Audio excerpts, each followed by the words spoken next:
Saya mau tanya pada Anda, kalau puasa di bulan Ramadan, berlangsungnya siang atau malam? Nggak ada orang puasa malam. Yang puasa pasti masa siangnya. Dimulainya kapan? Dari fajar sampai dengan maghrib. Maghrib buka, fajar mulai puasa, fajar sampai dengan maghrib. Kata Nabi, man shoma ramadhana, siapa yang menunaikan puasa di bulan Ramadan, fajar sampai dengan maghrib, imanan wahtisaban, dikarenakan iman kepada Allah, ikhlas dia tunaikan, bukan karena yang lain. Bukan karena yang lain puasa, saya ikut puasa. Bukan karena di TV pengumuman, besok saya puasa. Bukan karena ustadz bilang saya puasa. Karena Allah meminta saya puasa, saya kerjakan puasa. Wahtisaban, dia kerjakan ikhlas karena Allah, kemudian di situ dia mengoreksi dirinya. Ingat, makanya menjalani puasa itu bukan cuma nahan lapar dan haus. Kalau cuma begitu, jangankan Anda. Demi Allah saya katakan, kucing Anda pun bisa. Bagaimana caranya Ustaz? Jangan kasih makan dia. Fajar sampai dengan maghrib bisa dia puasa. Ya, kucing pun bisa. Anak kecil pun bisa. Apa yang Anda lakukan saat puasa itu? Coba sambil koreksi diri. Muhasabah, ke kantor tetap ke kantor. Oh, Nabi aja perang Badar bulan Ramadan. Fatu Mekah bulan Ramadan. Ini Anda Ramadan tidur. Bangun tidur, tidur lagi. Habis tidur, tidur lagi. Tidur, tidur. Ke kantor yang disasar musola. Mana musolanya? Pasti itu hadis palsu diamalin. Ya, siyamus shaimi niyamus shaimi ibadah. Tidurnya orang puasa adalah ibadah. Hadis palsu. Hadis palsu. Siyamus shaimi niyamus shaimi ibadah. Tidurnya orang puasa adalah ibadah. Hadis palsu. Hadis palsu. Yang harus Anda lakukan itu saat puasa itu sambil introspeksi diri, jalan. Begitu berangkat ke kantor kan Anda suka lewat jalan itu. Coba berapa kali Anda berbuat maksiat di jalan itu? Di sambil jalan tuh ingat-ingat. Coba dicek. Yang pernah naik mobil berapa kali lupa bayar? Ayo. Ya, berapa kali kemudian berbuat maksiat, salah lihat. Ya, berhadapan dengan orang, ada yang bukan seharus dilihat, tidak dilihat, harus dilihat. Saat turun berdesak-desakan, saat mengumpat, saat macam-macam, saat Anda lewat, maaf, saat lampu merah, berapa kali saat disusul oleh orang lain, kalimat Anda keluar, dan sebagainya. Itu kan maksiat, tadi itu akan bersaksi. Jadi begitu Anda lewat sambil Anda istighfari, masuk kantor berapa kali berbuat salah di meja Anda itu? Berapa kali berbuat keliru di komputer Anda? Berapa kali bermaksiat, khianat pada pekerjaan Anda? Jam kerja Anda gunakan untuk mengerjakan kepentingan pribadi, itu kan khianat. Salah. Berapa kali mobil dinas dipakai untuk kepentingan pribadi? Padahal menyalahi ketentuan misalnya. Ada ketentuan, kerjakan. Ada perizinan, silahkan, tidak ada masalah. Tapi berapa kali kita melakukan keburukan di siang hari? Istighfari di situ. Istighfar, istighfar, istighfar. Apa kata Nabi? Ghufira lahu ma taqaddama min dzambi. Semua dosa-dosa yang pernah dikerjakan selama dia istighfar, merenung salah-salah, itu diampuni semua dosanya dari sejak dia berdosa sampai dengan detik itu. Tapi kan ada orang yang siangnya diampuni, maaf malamnya bikin dosa lagi. Ya, baru buka, udah mau datang, siap-siap sholat tarawih, nanya, masjid mana? Alisan, imam siapa? Irfan. Panjangan sholatnya, pindah aja sana. Kemarin kan bacanya begitu-gitu juga ya, Mama. Masa mulai 7:30 berhenti 7:30? Misalnya, terus diungkit, terus gak nyambung nih kemana-mana. Kan udah keliru tuh. Makanya tiba kemudian muncul hadis yang kedua. Perhatikan yang kedua ini. Man qama ramadhana imanan wahtisaban ghufira lahu ma taqaddama min dzambi. Kalimatnya sama, cuman awalnya berbeda. Allahu akbar. Perhatikan. Ada dua hadis di sini. Ini saya hapus dulu. Allahumma salli ala sayyidina Muhammad sallallahu alaihi wasallam.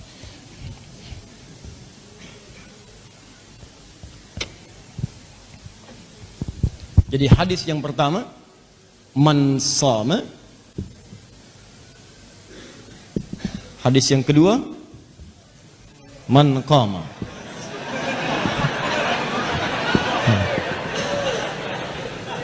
Satu, dua. Dua hadis. Lihat sini. Man shoma. Kalau puasa siang atau malam? Siang. Man shoma ramadhana. Siapa yang menunaikan puasa di bulan Ramadan, imanan wahtisaban, dikerjakan karena Allah, dan dia mengoreksi dirinya, bermohon ampunan kepada Allah, ghufira lahu ma taqaddama min dzambi. Dia punya dosa sampai saat itu diampuni oleh Allah. Man qama ramadhana, qama itu fi'il, kata kerja. Kata kerja dari kata qiyam, qiyam. Kalau ada qiyam, tidak pernah disebutkan dalam sunnah kata qiyam qama kecuali ibadah di malam hari. Yang dimaksud qiyamul lail, sepakat semua ulama. Yang dimaksud tarawih, salat di malam harinya. Man qama ramadhana, siapa yang menunaikan salat di malam-malam Ramadan. Salat malam. Qiyamul lail dikerjakan siang atau malam? Malam, ya ada lailnya jelas, lail itu malam. Ya. Man qama, siapa yang menunaikan qiyam, bangun malamnya. Tuh lihat sini. Imanan wahtisaban, bukan sekedar qiyam. Kalau cuman qiyam, mungkin anak-anak juga bisa. Ya, hampir semua kalangan bisa yang mampu berdiri. Datang, salat selesai. Tidak. Kata Nabi, aduh jangan sekedar datang, salat pulang, bukan begitu caranya. Kata Nabi, imanan wahtisaban, tunaikan karena Allah. Ikhlas. Lalu ihtisab. Di sela-sela rakaatnya, sujudnya atau jeda rakaat ke rakaat yang lainnya, ayo ihtisab, muhasabah, minta ampunan. Minta ampunan. Makanya Nabi mengajarkan doa di setiap jeda rakaat. Allahumma innaka afuwun tuhibbul afwa fa'fu. Tuh. Dibaca dan bukan sekedar dilafadzkan, bukan. Ya, selalu kalimatnya bukan talaffuz bil lisan fahasiba. Bukan cuma diungkapkan dengan lisan, tidak. Tapi maknanya dengan jiwa, rasakan dengan hati. Allahumma innaka afuwun. Ya Allah, engkau itu punya sifat pemaaf dan pengampun dosa. Tuhibbul afwa, dan engkau mencintai orang-orang yang minta maaf. Fa'fu anni, aku mengaku aku punya banyak salah sampai malam ini, ya Allah. Ampuni saya, ya Allah. Jika engkau wafatkan saya di malam ini, ridhai saya, ya Allah. Ampuni dosa saya, ya Allah. Tangisi dosa Anda pada saat itu. Jadi begitu Anda lakukan, ghufira lahu ma taqaddama min dzambi, maka sampai detik itu semua dosa Anda sampai detik itu diampuni oleh Allah. Hilang. Anda bayangkan, tidak ada waktu dalam setahun itu yang siang malamnya menghadirkan ampunan seketika dari semua dosa kecuali Ramadan. Makanya Allah mengatakan syahr Ramadan, kalimat syahrnya disebutkan, kalimat Ramadannya dimunculkan. Yang ini bukan sekedar menyebutkan waktu kapan kita berpuasa, tapi menguatkan dosa-dosa akan diampuni. Yang ini menegaskan bukan sekedar sebulan puasanya, tapi ampunan itu pun akan berlaku selama sebulan siang dan malamnya. Allahu Akbar. Siang ada peluang dosa digugurkan, malam ada peluang kesalahan dihanguskan. Itu cuma terjadi di bulan Ramadan. Makanya semua sahabat-sahabat Nabi setelah ayat ini turun, terlebih ketika menyebutkan Ramadannya, mohon maaf teman-teman sekalian, tidak ada yang menyikapi semua sahabat Nabi sallallahu alaihi wasallam bulan Ramadan kecuali penuh dengan kesungguhan, keseriusan, bahkan Nabi sendiri memberikan contoh-contoh itu supaya bisa diikuti oleh umatnya. Jadi bayangkan, kalau manusia saja memberikan hadiah terbaik Anda kejar, kenapa Allah yang sudah menyampaikan ini yang terbaiknya aku berikan, ini sesuatu yang paling istimewa yang aku persembahkan, kenapa tidak kemudian kita siapkan dan kita kejar itu semua? Maaf, ini saya kasih gambaran ya. Di hadis Muslim, riwayat sahabat Abu Hurairah radhiyallahu taala anhu, di saat masuk surga tuh begini, ini ada kanan dan kiri. Yang kanan amal soleh, yang kiri amal salah. Ya, ada soleh, ada salah. Nanti saat kiamat itu terjadi, kemudian dihisab kita di hadapan Allah Subhanahu wa taala. Ya. Dan semoga kita insyaallah mudah-mudahan dijadikan ahli syafaat yang tanpa hisab insyaallah ya. Nanti kalau sudah masuk ke bahasan, saya sebutkan ada dua amalan yang kata Nabi langsung, itu ketika dikerjakan, itu bisa memberikan syafaat pada kita di hari kiamat. Ada dua amalan. Ya. Amal saleh, amal salah. Ketika seseorang berbuat amal saleh, kemudian berbuat salah, maaf, maka pahala amal salehnya nggak akan dihitung. Tapi hanya akan digunakan untuk menutup kesalahannya. Ya. Ya'ti yaumal qiyamati bi salatin, salat amal soleh, wasiyamin, puasa amal soleh, wa zakatin, zakat amal soleh. Perhatikan baik-baik. Wa ya'ti qad syatama hadza, cuman saya yang suka mencela si fulan. Wa qadzafa hadza, pernah menuduh si fulan. Wa akala mala hadza, mengambil harta dengan cara yang tidak dibenarkan. Maaf, wa daraba hadza, senang berselisih sampai pukul-pukulan. Ya, berkelahi dan sebagainya. Awas, hati-hati. Wasafaka dama hadza, bahkan ada yang menumpahkan darah, bahkan menyebut nama Allah di dalamnya.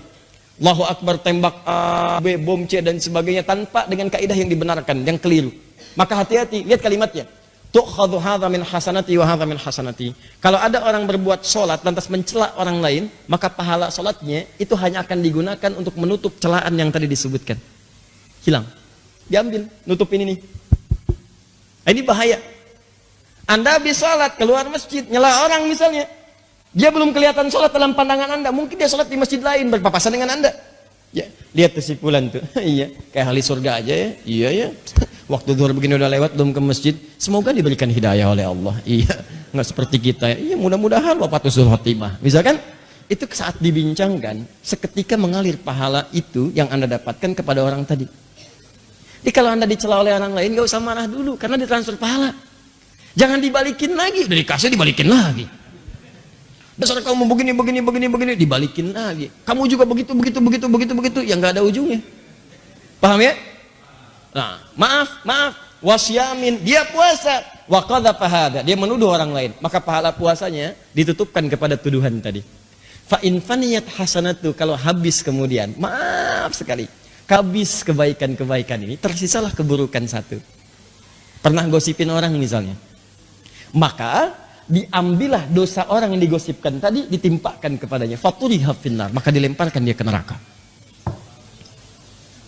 Nah sekarang ada yang beruntung, pahala dikumpulkan, dosanya ada. Jadi pahala banyak,